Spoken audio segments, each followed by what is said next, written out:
everybody? It's Angelica, Cheyenne, aka the Chocolate Diva, and you're listening to the Chocolate Diva Talk Show. I am back once again at the start of a new week with a hot new artist. He's been on the scene for a minute and he has a lot of buzz, y'all. He's really dope. I welcome Roman and his music producer, Clever Lines.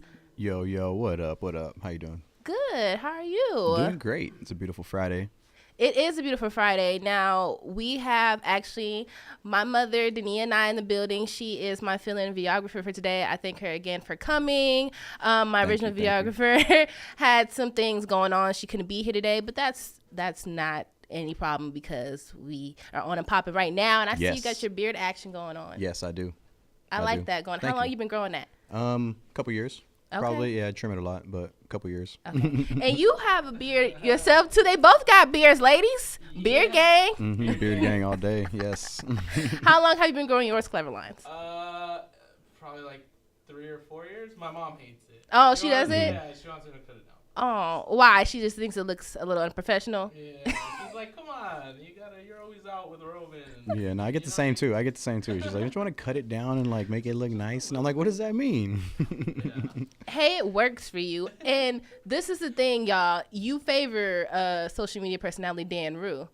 And when I was talking to him about it, I told him that he reminded me of him, and he had a funny story to share. So tell everybody what happened to you at that Waffle House. Oh, yeah. We were on our mini tour last year in the Northeast, right? And then we were at the DMV all the way in New York. And by the time we got to Virginia, we're leaving the Waffle House. We're trying to get in our car. It's me, Clever Lines, and the homie King of Rumors. And some lady's just staring at me. She's just staring at me. We're getting our food, walking back to the car. She's staring at us. Oh, she likes our music.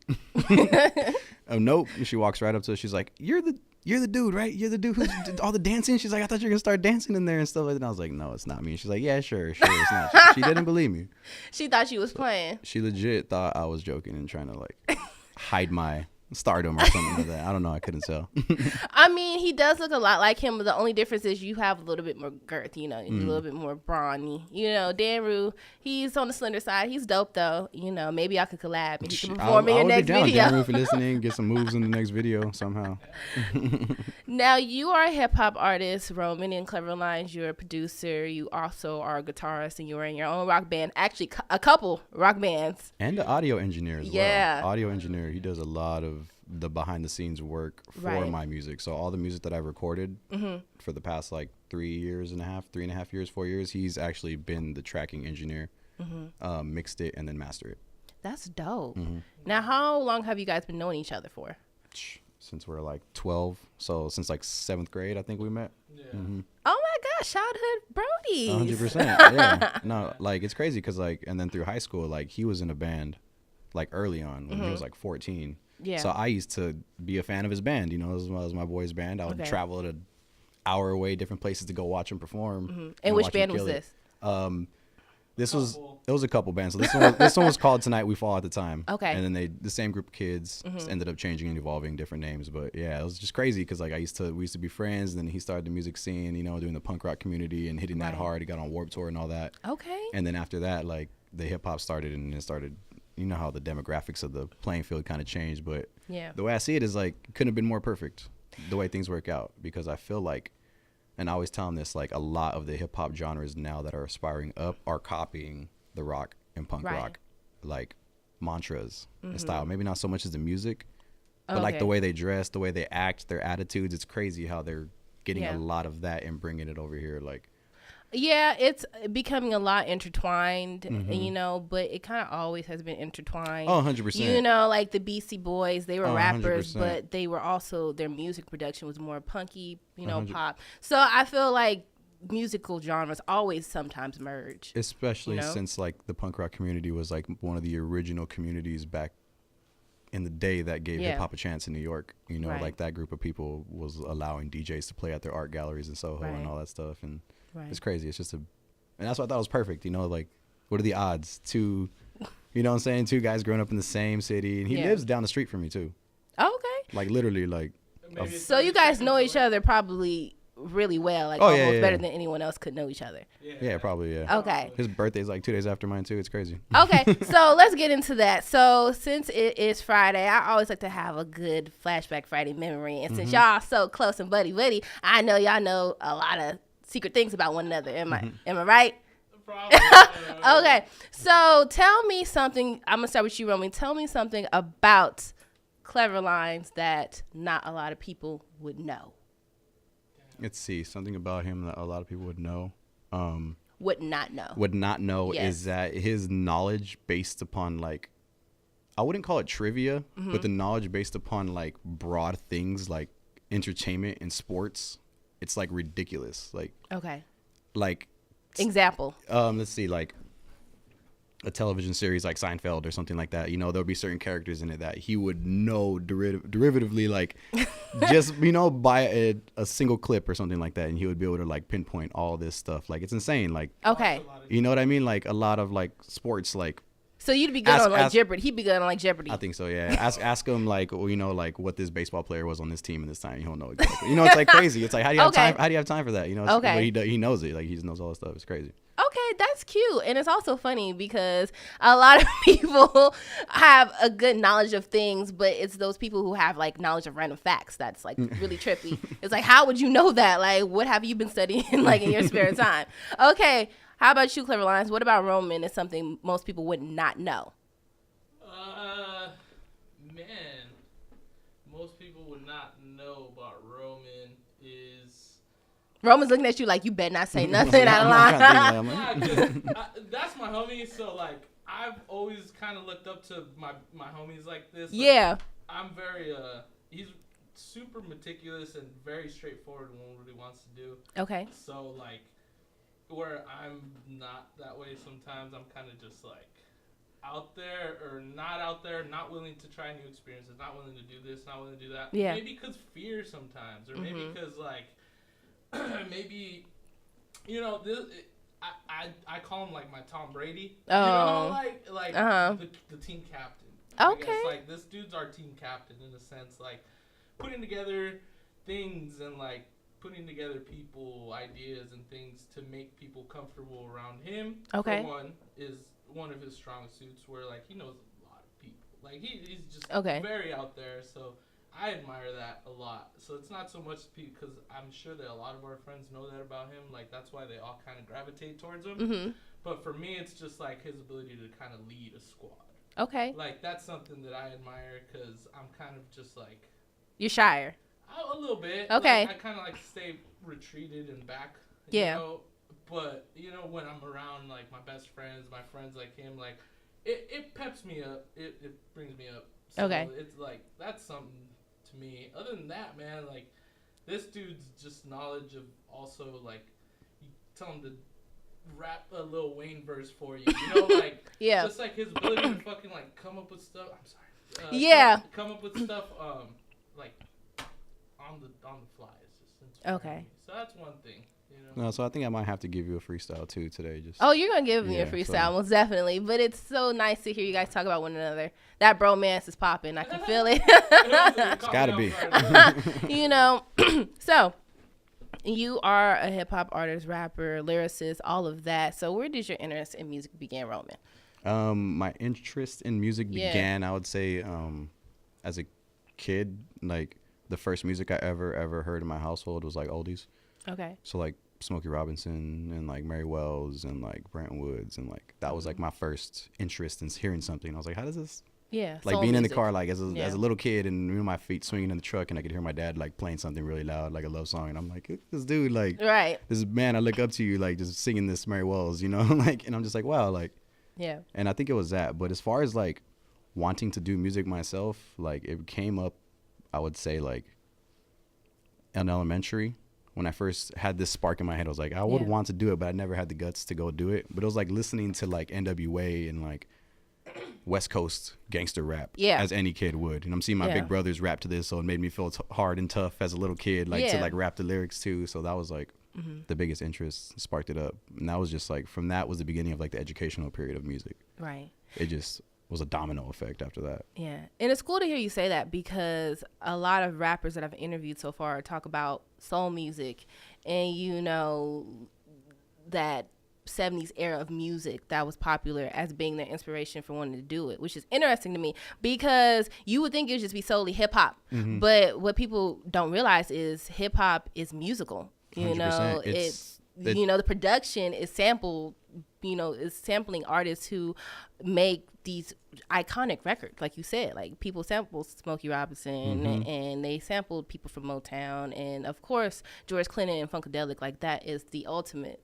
mm-hmm. sampled music in West Coast hip hop. So it's cool that you pay homage a lot and give your insight on that. Now, who is your favorite rapper? Currently? Period. Oh yeah. Man, it's. I could never pick a number one. Okay. I guess I have like a top 5 who like are the reasons like molded mm-hmm. me into my sound, and it would be like from Eminem to Tupac to Bone Thugs, and there's this Midwest group called Atmosphere. Okay. Yeah, I would say like overall the course, those are the biggest molders of like how I felt about my influences. But like as far as favorite, because I'm a very multi-dimensional person. Mm-hmm. I have a lot of dynamics. I'm not very one-sided. So it's hard for me to pick one thing, you know what I'm saying? So it's like, it's like a mold up of all that, I would say. I mean, those are all good picks. And what was the personal connection that you had with those artists, and how did they influence you? Each one had a different influence on me that spoke to like a different section. For example, like Tupac was like a very, as everyone else I'm sure in California felt, like a very direct speaking to the heart that kind of like woke you up and give you some tenacity, some fire mm-hmm. to like not take no guff from people. And just to keep on moving about. Eminem kind of, for me, he very much opened up the entertainment aspect, the wordplay of music, how to have multi-syllable rhymes and make entire sentences line with like 12 syllables, not just one rhyming word at the end. Having fun with it, saying things that you don't mean, although I don't usually do too much of that in my music. But like the way he opened it in my, I was like, oh, it's entertainment. So Eminem's doing entertainment. Bone Thugs, it spoke to me about like the whole like change up of who you are and your harmonies and styles. So it's like each person spoke to me in a different way. Atmosphere, it's like a Midwest hip hop group. Started off doing boom bap early in like the 90s. And that was like the realness that spoke to me, that you can literally talk about whatever you want from your personal experience, and it is enough to be as an artist. And it's cool, you pride yourself on that, you know, just talking about your personal experience in your records, and that love for wordplay and that clever writing is something that is definitely one of the essentials in hip hop. You know, all of those artists you've mentioned, you know, had metaphors, and they made comparisons, and they really could help you visualize what was going on in the community and how it was a broader issue, which is very important. Definitely. So for you, did you feel that having something to say, hip hop was like your only outlet for that? Definitely. I grew up in a neighborhood that was like partially ghetto, but we weren't. There was way elaborate on that. Like partially ghetto, as in my house got shot up. As a kid, you know, and not as ghetto, whereas like I didn't lose that many friends. Like I had friends who went to other places who had like, you know, like 5 people in their lifetime up to have someone got murdered. For us, it was like a couple of kids that we went to class with. It wasn't that ghetto, and it sounds weird saying that, but because it was still a decent, I could still go outside and play with my friends. Like, put it that way. I wasn't like, you can't go outside after this certain hour. It was like certain things, but I felt like there was a lot of options that I had. You know, you could play sports, you could do all this stuff, but like for me, it was just like hip hop was the only like sane way to like get my vocals across. And that's why when I was young, I just started freestyling. I was embarrassed to put my music out in front of other people because I was talking about freestyle stuff that was like coming from the inside. And I was like, oh, it's not popular enough to talk about. But for me, it was just therapeutic. Just getting the words out and like saying them, like it was like the best way. Definitely. You know, and it's good that you felt that was your release, because unfortunately people who come from certain things, they take it out different ways, but you channeled it into something really positive. Now, when you were rapping and things like that, you said you were rapping because it was therapeutic, because you wanted to express what was going on with you and how you grew up. Did you know at the time what type of rapper you wanted to be, or was it just, I'm just rapping my heart out? I didn't know exactly what rapper I wanted to be, and it took to about like, I would say like the last couple years to really like start to dig in deep and more of that, because like I thought knew what I wanted to be early on, and then the life experience would happen that would change me. Okay. And then I'd be like, oh, maybe I don't want to do this no more. You know what I'm saying? I don't want to talk about this certain thing no more. I don't want to do this, because like you mature, you know, like a lot of artists I would hear, like a lot of my favorite artists, like they start off talking about certain things about their life. Maybe they talk about certain uses of substances that they do, you know what I'm saying? They're not trying to popularize. But then after they realize that it's not something that they talk about and stuff like that. So I definitely feel like it did change me a little bit. And I feel like I'm still evolving. Yeah. Still improving, still seeking to be better than I was yesterday. I don't want to be the same person all the time. I mean, it's good to change, and change 100%. Is always good. Now, you do have a degree. You graduated from the University of Laverne. Yes. You know, congrats on that, even though it's probably been a minute. Yeah. Now, you have a degree in business management. Yeah. You do hip-hop. Now, some people are thinking like, okay, how do you go from business management to hip-hop? For you, what made you decide, you know what, I want hip-hop to be my career and not go into business? Like, why was hip-hop something that you wanted to pursue full-time? Oh, it was such an easy choice. That was probably the easiest choice I ever made. And that's just because it's simple math of when you do what you love for your work, you work harder than that at anything else. Like, it's just, I've worked in like corporate jobs. I've had warehouse jobs. I've had fast food jobs, busboy table jobs, you know, and like the one thing that you're going to grind your face off in is something that you love. Right. How else are you going to put through those long days, all those L's? You know what I'm saying? Like, you got to really love it to persevere. And like, that was just like, for me, the easiest choice.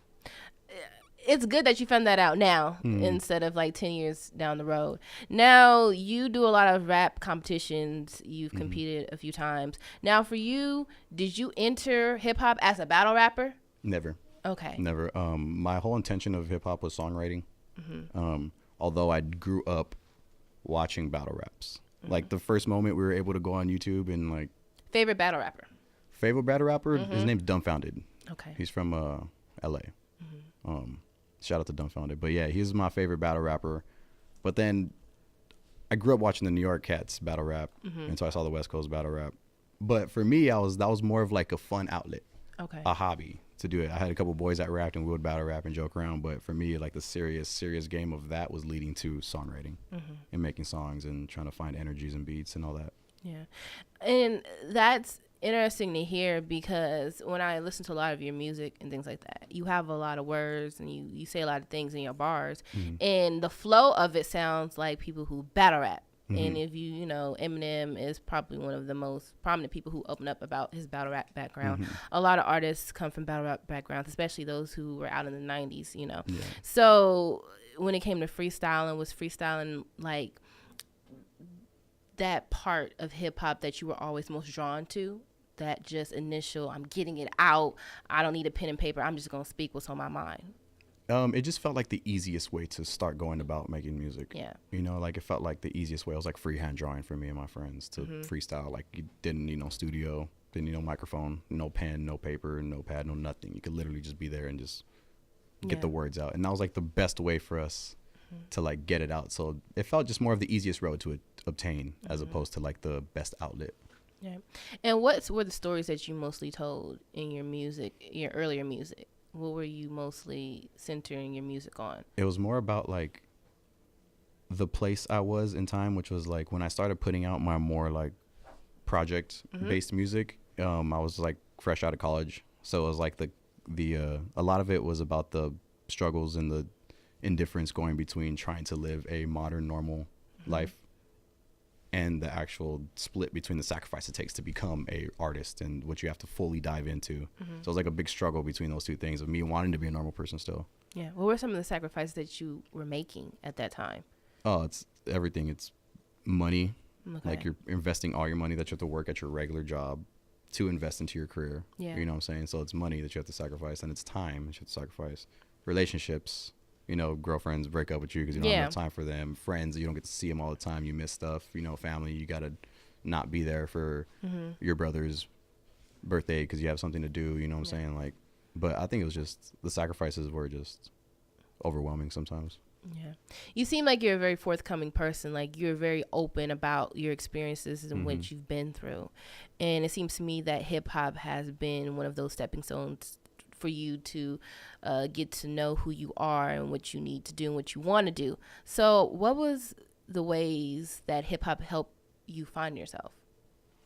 There's so many ways. I mean, I guess more recently, as of late, because it's a long list, but as of late, like hip hop helped me how to find myself in a sense of maintain your own self, your own identity, your own individuality, but be relentless in exposing it to the world. Okay. So it's like I always felt like before, like living a more normal modern life, I had more stuff to hold back. Yeah. Because it wasn't okay to talk about stuff. You know what I'm saying? A lot of people feel like that, like on social media. No one posts their failures. No one talks about stuff that like breaks their heart or makes them sad or they feel down about. But with music, it was easy to do that. Yeah. It was easier to talk to the beat than it was for me to talk to a person about something. So when I do that and I put it out and people listen to it, that was like a shortcut process of talking to people, I felt like. Yeah. So then after I would go through that, I'm like, you know, it's not that bad. Maybe you need to talk to people more. You know what I'm saying? Yeah. Like if you don't like someone, tell them. If you love someone, tell them. You know, like both ways. And like, definitely just taught me a lot. You know, and I mean, that's what hip hop is for. I think we have been losing sight of that because, you know, everyone's partying. But hip hop is always, music in general is there to express how you're feeling and what you're going through, especially in hip hop because, you know, hip hop touches on such touchy subjects. You feel me?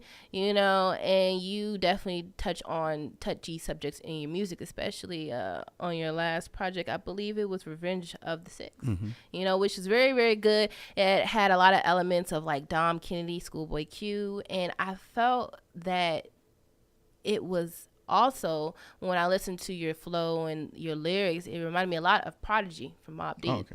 Rest in peace, Prodigy. You know, R.I.P. Prodigy, which is a very strong comparison, but I feel like it's very well deserved because Prodigy is, if you listen to Mobb Deep's music, it's deep. And it's definitely will put you in a mind frame like, wow, like that's a lot to go through. So for you, what hip hop albums taught you the most about the basic fundamentals of rap? The basic. Yeah. And I classify the basic fundamentals of rap as, you know, your lyrics, your delivery, which is your flow, and your production. That's like, to me, the basic trifecta of what makes a dope hip hop record, in my opinion. You know, so for you, what were some of your favorite hip hop albums that you studied? That I studied as far as like entire projects together would be like, so 36 Chambers is one of them. Wu-Tang, yeah, like the way that they put that together, although it wasn't really relative to my life growing up, you know what I'm saying? It didn't really like hit me as at home, the way I studied their project, the way they put it together, the way RZA curated that whole group of people, put it together, made the songs coexist, the way he like did everything, like, man, that was crazy. Other than that, Lil Wayne projects, I think the Carter 2. The Carter 2 was dope. That was like one of that, just like, it was more industry side for me when it hit, but that was another big one. And then there's this record from Atmosphere called God Loves Ugly. I'm gonna have to check that out. Yeah, but I love Wu-Tang's. That 36 Chambers is crazy. Oh yeah, nice. Method killed like every verse. But I'm gonna go to a short commercial break. I'm actually gonna play Roman's Hollow, which I believe you sampled Deep Cover by Dre, right? Yeah, it was dope, y'all.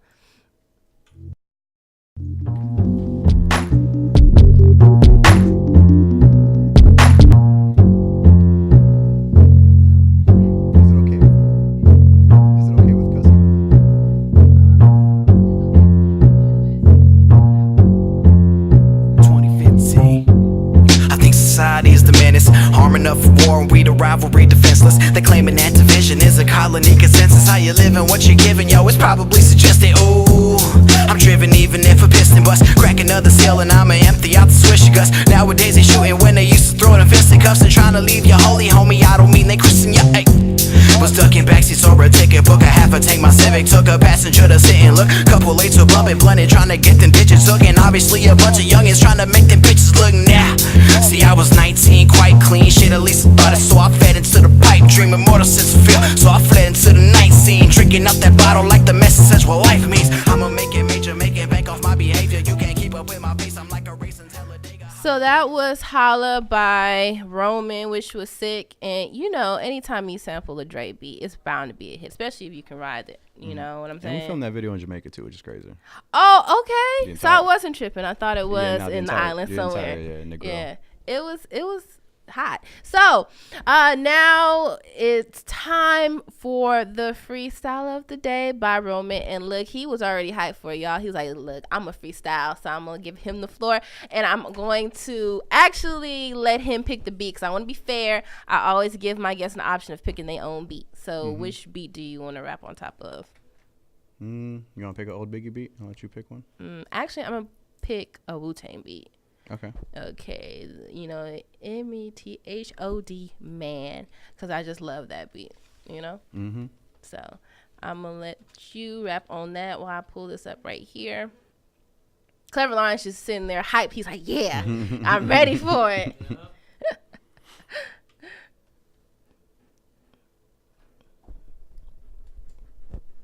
You good? All right, here we go. Yeah. Shout out to the Chocolate Diva. Remember, no cussing. Yeah. Yo. Yeah. Hey, yo, I spit it like the doctor or preacher. Chilling right here with the Chocolate Diva. Everything I drop is straight hot, though. Like a hot spot, though. Better get your freaking phone up. Yeah, you better go and get the tone up. Moving no loner. Look, sitting over here. Simpsons, watch the Homer. Trying to get the dough, son. Knock it like a homer. Out the park. Yeah, and I'll be coming out of Bottom Park, where we shoot and no one be dissolving art. We trying to build it. I'm trying to kill ish. I try to keep it moving. I'm trying to build this. Will Smith, when I go and drop that, everything I do is off the top hat. Yo, that stuff is not fat. That they be rocking, though they cannot stop it. Keep it moving, yo. I'm trying to preach it like a prophet. Get a little profit. Do it till my mind's gone. Maybe crack the screen on my goddamn iPhone. Water.